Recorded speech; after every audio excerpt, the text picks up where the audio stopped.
Bangladesh premier লিগের দ্বাদশ আসর শুরু হতে এক সপ্তাহেরও কম সময় বাকি। এর মাঝেও শঙ্কা আছে প্রশ্ন। সময় মতো শুরু হবে তো দেশের সবচেয়ে বড় এই ফ্র্যাঞ্চাইজি ক্রিকেট আসর? দলগুলোর খেলা কিংবা ম্যাচের সময় পর্যাপ্ত নিরাপত্তা নিশ্চিত করা যাবে তো?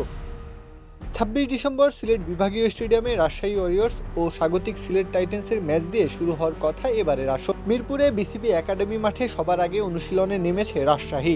অন্য ৫ franchise Rangpur riders, Sylhet titans, Noakhali express, Dhaka capitals ও চট্টগ্রাম রয়্যালস পর্যায়ক্রমে প্রস্তুতি শুরু করবে। আমরাই নাম্বার ওয়ান। নাম্বার ওয়ান হচ্ছে মেরিল পেট্রোলিয়াম জেলি। তবে দলগুলোর অনুশীলনে দেরি আর দেশের সাম্প্রতিক পরিস্থিতি মিলে ক্রীড়াঙ্গনে তৈরি হয়েছে কৌতূহল ও উদ্বেগ।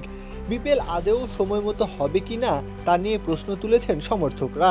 বাংলাদেশ ক্রিকেট বোর্ডের কর্মকর্তারাও দেশের বর্তমান আইন শৃঙ্খলা পরিস্থিতি দেখে কিছুটা দ্বিধায় আছেন। বিপিএল গভর্নিং কাউন্সিলের পক্ষ থেকে জানানো হয়েছে, লিগের ভবিষ্যৎ নিয়ে নিজেদের মধ্যে আলোচনা হবে, ক্রীড়া মন্ত্রণালয়ের পরামর্শও নেওয়া হবে। সব শঙ্কার মাঝেও ৬টি ফ্র্যাঞ্চাইজি জানিয়েছে তারা খেলতে পুরোপুরি প্রস্তুত। খেলার পোশাক ও সরঞ্জাম সংগ্রহ শেষ।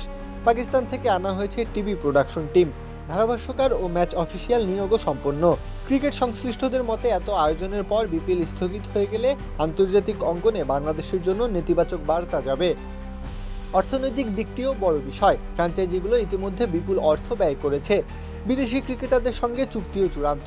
তাই লিগ শুরুর মাত্র ৬ দিন আগে কোনো নেতিবাচক সিদ্ধান্ত হলে তা হিতে বিপরীত হতে পারে বলে মনে করছেন বিসিবির একাধিক পরিচালক। আবার একই সঙ্গে দেশের বাস্তবতায় নিরাপত্তা ইস্যুকে হালকাভাবে দেখতেও নারাজ বোর্ড। গণমাধ্যমে হামলা ও অগ্নিসংযোগের ঘটনায় আইনশৃঙ্খলা পরিস্থিতি নিয়ে বিসিবির কর্মকর্তাদের উদ্বেগ আরও বেড়েছে। এই প্রেক্ষাপটে বিপিএল এর মতো বড় আয়োজন করতে হলে আইনশৃঙ্খলা বাহিনীর সর্বাত্মক সহযোগিতার নিশ্চয়তা চায় বোর্ড। তবে স্বস্তির বিষয় হলো, এবারের বিপিএল শুরু হবে সিলেট থেকে। ২৬ ডিসেম্বর থেকে ২ জানুয়ারি পর্যন্ত সেখানে ম্যাচ অনুষ্ঠিত হবে। আর দলগুলোও ভেন্যুতে যাওয়ার প্রস্তুতি নিয়ে ফেলেছে। সব দিক বিবেচনায় এখনই বিপিএল পেছানো বা স্থগিত করার মতো সিদ্ধান্ত নিতে চায় না বিসিবি। তবে শেষ পর্যন্ত সবকিছু নির্ভর করবে দেশের আইনশৃঙ্খলা পরিস্থিতি এবং সরকারের চূড়ান্ত সিদ্ধান্তের ওপর। প্রত্যহ কাব্য, খেলা ৭১।